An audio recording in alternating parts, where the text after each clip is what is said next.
Hello everyone. तो कल हमने 3542 के अंदर देखा था कि 3 वोल्ट एंड 5 वोल्ट की आईसी गर्म हो रही थी। तो हमने चेक किया था स्टेप डाउन के इम्पीडेंस, तो वो सही थे। और जैसे हम आरटीसी डायोड रिमूव करते थे इम्पीडेंस सही हो जाती थी और रीडिंग भी अच्छी खासी, और 3 वोल्ट 5 वोल्ट भी हमारा बन जाता था। लेकिन जैसे ही हम डायोड लगाते थे 3 वोल्ट 5 वोल्ट की आईसी हीट होती थी। हमने क्या स्टेप लिया था? हमने स्टेप लिया था कि जो आरटीसी रीसेट एसआरटीसी रीसेट के कंपोनेंट हैं उसे हटाया था। इसके अलावा हमने ज़्यादा कुछ किया नहीं। मैंने आप सबसे क्वेश्चन भी किया था कि क्या दिक्कत हो सकती है, तो आप सब बताएं। आप सब ने काफ़ी अच्छा कमेंट किया। चलो हम इसे आज आगे की तरफ लेकर चलते हैं कि ये बोर्ड रिपेयर होगा या नहीं होगा। तो इस तरह के फॉल्ट में हमें करना क्या है? सिंपली हमें इतना तो पता चल गया कि जब हम इस डायोड को हटाते हैं तो हमारा इम्पीडेंस सही हो जाता है, मतलब रीडिंग सही हो जाता है, 3 वोल्ट 5 वोल्ट बन जाता है। लेकिन जैसे ही हम डायोड लगाते हैं हमारा रीडिंग बिगड़ जाता है, 3 वोल्ट 5 वोल्ट की ऐसी गर्म होने लगती है।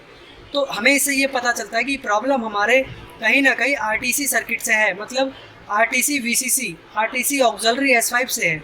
ये बोर्ड विस्ट्रॉन का बोर्ड है और विस्ट्रॉन के अंदर आरटीसी ऑक्सिलरी S5 बनता है। अब हम हेल्प लेंगे बोर्डव्यू की हेल्प से हम इस बोर्ड को देखेंगे कि ये रिपेयर होगा या नहीं होगा, क्या स्टेप लेना चाहिए हमें। तो मैं आपको लेके चलता हूँ अपने लैपटॉप के ऊपर, ठीक है। तो लैपटॉप के ऊपर बोर्डव्यू ओपन करेंगे 3542 का। सिंपल हम जाएंगे आरटीसी डायोड की, और आरटीसी जो डायोड है हमारा देख सकते हैं रैम स्लॉट के ऊपर ये डायोड है D2501। जब मैं क्लिक करता हूँ तो साइड में यहाँ पर सारी चीज़ें लिखी आती हैं। इस पॉइंट में कहीं ना कहीं दिक्कत है, जिसकी वजह से लगाने के बाद हमारा स्टेप डाउन हीट होता है। इसके साथ जो जो कंपोनेंट कनेक्ट है हम उसे हटा कर देखेंगे। अगर हमने सभी चीज़ें हटा के देख ली और फिर भी अगर ये डायोड लगाने पे गर्म हो रहा है हमारा 3 वोल्ट 5 वोल्ट की आईसी, तो हम कंफर्म कह सकते हैं कि हमारा CPU गया। तो चलो हम चेक करते हैं। तो सबसे पहले डायोड के ऊपर एक कैपेसिटर है C2503। तो C2503 यहीं पर है, जो कि लगा हुआ नहीं है, इस डायोड के यहाँ पर लगा हुआ नहीं है। सेकंड नंबर पे हम देखेंगे बोर्ड व्यू में, यहाँ पे CPU येलो कलर मार्क कर रहा है पास में। यहाँ पर एक रजिस्टर है और यहाँ पर भी रजिस्टर है। तो अभी हम रजिस्टर को इग्नोर करेंगे, हम कैपेसिटर की तरफ जाएंगे क्योंकि कैपेसिटर ही कहीं ना कहीं प्रॉब्लम करता है। तो यहाँ पर ये नहीं है और यहाँ पर भी एक रजिस्टर है। तो ये इंटरनल रजिस्टर है, बोर्ड पे लगा हुआ होता है। यहाँ पर ये इंटरनल ट्रैक है, ठीक है। तो यहाँ तो कुछ है नहीं, ओके। बोर्ड व्यू पे आते हैं। इस तरफ अब कोई भी कंपोनेंट नहीं है। बैक साइड में जाएंगे, बोर्ड के बैक साइड में इस तरफ, ठीक है। तो बोर्ड व्यू में देख सकते हैं यहाँ पे मार्क हो रहा है Q1901। Q1901 हमारा ये है 3 लैख का, ठीक है, Q1901। और इसके नीचे एक रजिस्टर है ये वाला, उसके बाद कैपेसिटर है। तो यहाँ पर ये कैपेसिटर लगा हुआ नहीं है, ठीक है। आप बोर्ड व्यू की तरफ आएंगे, यहाँ पर R1901 ये वाला जो हमने ऑलरेडी पहले हटा रखा है यहाँ से, ये नेटवर्क रजिस्टर, ठीक है। और उसके बगल में ही नेटवर्क रजिस्टर के बगल में एक रजिस्टर है, ठीक है, जो यहाँ पर है, ठीक है, ओके। एंड नेक्स्ट जो है हमारा, यहाँ पर 2 कैपेसिटर नज़र आ रहे हैं, देखो ये 2 कैपेसिटर ये है, ठीक है। ये दोनों कैपेसिटर कहाँ से कनेक्टेड है? डायरेक्ट डायोड की जो टोपी होती है, मैं टोपी कहता हूँ जिसे, मतलब RTC auxiliary S5 RTC VCC बोलोगे, ये वो कैपेसिटर है, ठीक है। ये कैपेसिटर हम देखते हैं ध्यान से। तो इस कैपेसिटर को जब मैं ध्यान से देखता हूँ तो मुझे इस कैपेसिटर का जो ये CPU के पास जो आपको दिख रहा है सबसे ऊपर वाला, इस तरफ से नीचे वाला, ठीक है, इधर जो है हमारा ये कहीं ना कहीं मुझे हल्का सा रस्टेड और साइड से क्रैक नज़र आ रहा है, बिल्कुल माइनर है। तो मैं इस कैपेसिटर को यहाँ से हटाता हूँ, मतलब उंगली से अगर तोड़ने की कोशिश करूँ मैं, तो मैं इसे यहाँ से तोड़ देता हूँ और चेक कर लेंगे, ठीक है।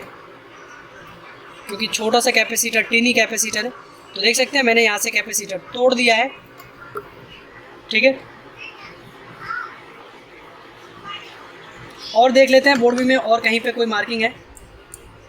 तो इसके अलावा बोर्ड व्यू में कहीं पर भी कोई भी येलो मार्किंग नज़र नहीं आ रही है। अगर अभी भी नहीं हुआ तो फिर मैं ये सेकंड नंबर वाला कैपेसिटर भी तोड़ के देखूंगा, ठीक है, जो अभी हमने तोड़ा उसके ऊपर वाला। अगर फिर भी नहीं होगा तो हम CPU फेल कह सकते हैं। चलो पावर कनेक्ट करके देखते हैं बोर्ड की तरफ। देख सकते हैं मैं DC कनेक्ट कर रहा हूँ, आप DC मार्क करें। अभी भी 200 के आसपास रीडिंग आ रहा है। तो मैं एक कैपेसिटर जो बचा है उसको भी मैं एक बार ब्रेक कर देता हूँ यहाँ से।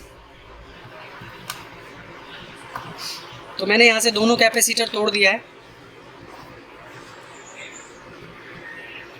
ठीक है। एक बार मैं देख लेता हूँ, ठीक है।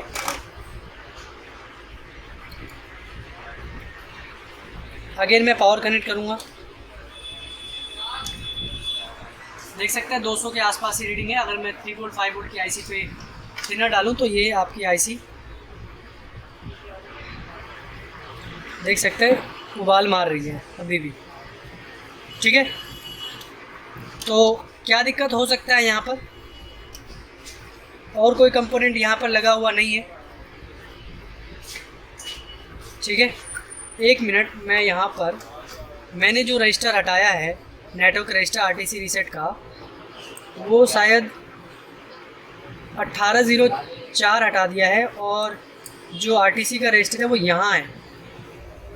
मैंने नेटवर्क रजिस्टर जो हटाया हुआ है बोर्ड व्यू की हेल्प से, ये नहीं हटाया मैंने, ये हटा रखा है। बोर्ड पे आप देख सकते हो कि यहाँ पर बोर्ड पे देखो आप, यहाँ पे मैंने ये रजिस्टर नेटवर्क रजिस्टर ये वाला हटा रखा है, मुझे ये वाला हटाना है। एक बार मैं यहाँ का इम्पीडेंस चेक कर लेता हूँ, क्योंकि रजिस्टर मैंने गलत हटा रखा है नेटवर्क वाला। 700 500, तो मैं एक बार इसको भी हटा के देख ही लेता हूँ। कई बार RTC रीसेट, SRTC रीसेट की वजह से भी ये होता है।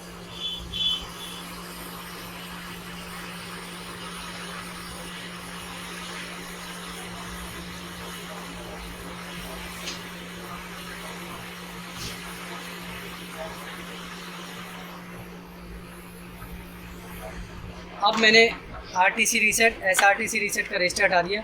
अच्छा, 1901 जो बोर्ड व्यू में दिखा रहा है ये वाला, ये कौन सा है? इस पर जब क्लिक करते हैं तो ये इंट्रूडर है।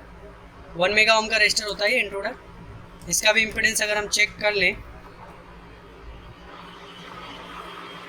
900 के आसपास, ठीक है। तो अभी मैंने RTC रीसेट SRTC रीसेट के कंपोनेंट हटाए। अगेन मैं इसके अंदर पावर कनेक्ट करूँगा। पावर कनेक्ट करने के बाद भी 200 के आसपास रीडिंग आ रहा है। अब क्या हटाऊँ उसके अंदर? तो मुझे लग रहा है कि इसमें कहीं ना कहीं CPU फेल हो चुका है। अगर मैं इसके ऊपर वोल्टेज इंजेक्ट करूं डायोड के RTC VCC पे, क्योंकि इसको लगाने पर ही हमारा 3 वोल्ट 5 वोल्ट में शॉर्टिंग आ रही है, तो वोल्टेज इंजेक्ट करने से क्या कोई लोड कंज्यूम होगा?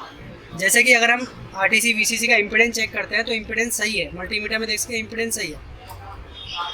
तो कोई बात नहीं, मैं इसके अंदर एक बार वोल्टेज इंजेक्ट करता हूँ। आप बोर्ड पे रहे, मैं DC कनेक्ट करने की कोशिश करता हूँ।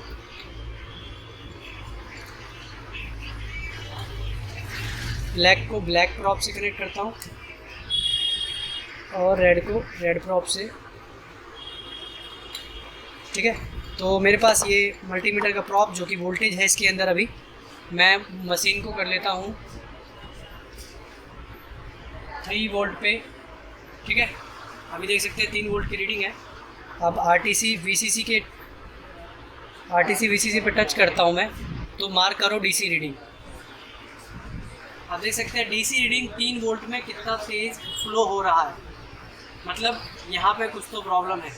क्या प्रॉब्लम हो सकता है? बोर्ड पे आते हैं और बोर्ड की हीट सिंक को मैं निकालता हूँ पहले, ठीक है।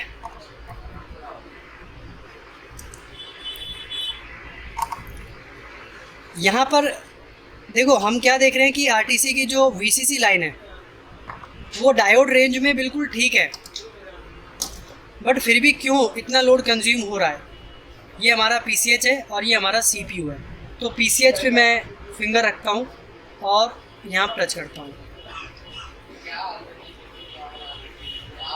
तो ये वाला PCH का जो मिरर है, शीशा है, ये गर्म हो रहा है।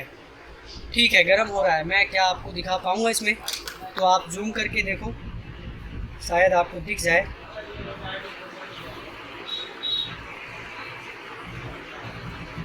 देख सकते हैं ये जो है सूप पान, जब भी थिनर इस पे जा रहा है तुरंत बॉयल हो रहा है। देख सकते हैं ये बॉयल हो रहा है, ये देख सकते हैं, दिख रहा है।